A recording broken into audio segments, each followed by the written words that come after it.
എല്ലാവരും സുഖമായിട്ടിരിക്കല്ലേ? ഞാനും സന്തോഷമായിട്ടിരിക്കുകയാണ് കേട്ടോ. കുറേ ദിവസമായിട്ടേ നല്ല തിരക്കായിരുന്നു. ജനുവരി അങ്ങോട്ട് തുടങ്ങിയല്ലോ. ജനുവരി തുടങ്ങിക്കഴിഞ്ഞാൽ പിന്നെ നമുക്ക് നൈറ്റ് ക്ലാസ്സും ഡേ ടൈമിലും ഒക്കെ ട്യൂഷൻ്റെ ഒരു തിരക്കുണ്ടാവും. കഴിഞ്ഞ കൊല്ലമാണെങ്കിൽ ഞാൻ ഈ സമയത്ത് സ്കൂളിലും പോകണുണ്ടായിരുന്നു. അതുകൊണ്ട് തന്നെ കഴിഞ്ഞ കൊല്ലത്തെ കാര്യമൊന്നും എനിക്ക് ആലോചിക്കാൻ കൂടി വയ്യ. പക്ഷെ ഇപ്രാവശ്യം സ്കൂളിൽ പോകാത്തതുകൊണ്ട് തന്നെ കുറച്ച് റിലാക്സ്ഡാണ്. പക്ഷേ എങ്ങനെ സമയം തരണേന്ന് അറിയില്ല, ഭയങ്കര തിരക്കായിരിക്കും. പിന്നെ ഈ ജനുവരി ഫെബ്രുവരി സമയങ്ങളിൽ ഈ ആവറേജുകാരൊക്കെ ഒരു ടോപ്പ് സ്കോററായിട്ട് മാറുന്ന ഒരു മാജിക്കൊക്കെ നടക്കുന്ന ഒരു സമയമാണ് ഇപ്രാവശ്യം. പക്ഷേ സ്റ്റേറ്റിനെ സംബന്ധിച്ച് നല്ല പാറ്റേൺ ചേഞ്ചൊക്കെ ഇങ്ങനെ മനസ്സിലിങ്ങനെ നിൽക്കുകയാണ്. അതുകൊണ്ട് തന്നെ എത്ര പഠിപ്പിച്ചാലും നമുക്ക് ഈ കുട്ടികളുടെ അടുത്ത് പോരാന്നാണ് നമുക്ക് തോന്നുക. അവർക്ക് മടുക്കണുണ്ടാവും, പക്ഷെ നമുക്ക് മടുക്കാത്തൊരവസ്ഥയാണ്. അപ്പോൾ അതിൻ്റെ ഇടയിൽ ഞങ്ങൾക്ക് മോഡൽ എക്സാമൊക്കെ കഴിഞ്ഞിട്ട് ഇന്നൊരു സമാധാനമുള്ള ദിവസമാണ്.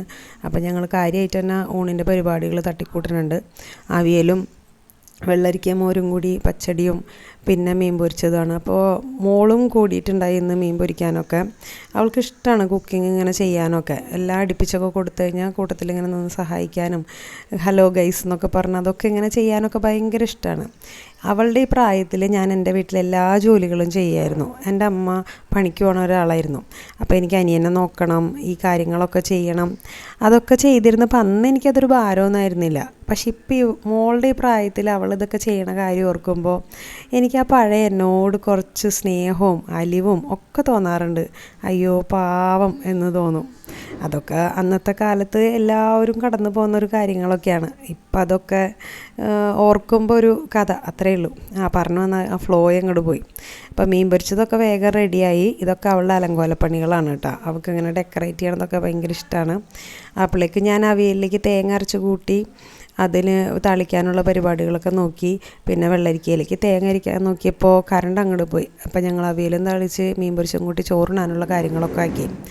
അപ്പോൾ താളിക്കുന്നതിൽ ഓരോരുത്തർക്കും ഓരോ രീതിയാണല്ലോ. എനിക്ക് എൻ്റെ രീതിയാണ്. പിന്നെ ഈ വീഡിയോയിൽ കാണിക്കുന്നതൊന്നും വീഡിയോയ്ക്ക് വേണ്ടി ചെയ്യുന്നതല്ല, ഞങ്ങൾ ജീവിക്കുന്ന രീതികളിലെ കുറച്ച് സന്തോഷമുള്ള നിമിഷങ്ങൾ നിങ്ങളിലേക്ക് എത്തിക്കണതാണ്.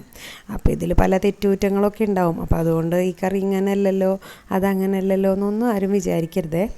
അത് ഞങ്ങളുടെ രീതിയാണ്. അത് നിങ്ങളിലേക്ക് റിലേറ്റ് ചെയ്യാൻ പറ്റുന്നവർ ഒന്നാ സന്തോഷത്തിലെടുക്കുക. പിന്നെ ജോലി ചെയ്യുന്നതിൻ്റെ ഇടയിൽ സമയ ഗ്യാപ്പിൽ നമ്മൾ ഒന്ന് പാത്രങ്ങളൊക്കെ കഴുകി വെച്ചാൽ നമുക്ക് തന്നെ ഒരു ഭാരം കുറവായിരിക്കും. പിന്നെ അത് കഴിഞ്ഞിട്ട് ഞാൻ വേഗം പച്ചടി താളിക്കാനുള്ള വറവ് റെഡിയാക്കി. അതും താളിച്ച് വെച്ച് തുടയ്ക്കലും ഇതൊക്കെ കഴിഞ്ഞിട്ട് വേഗം അടുക്കള വാതിലടച്ച് ഒന്ന് ചെറിയ കിടക്കാനുള്ള പണി നോക്കി. അപ്പോൾ ടാറ്റ ബൈ ബൈ.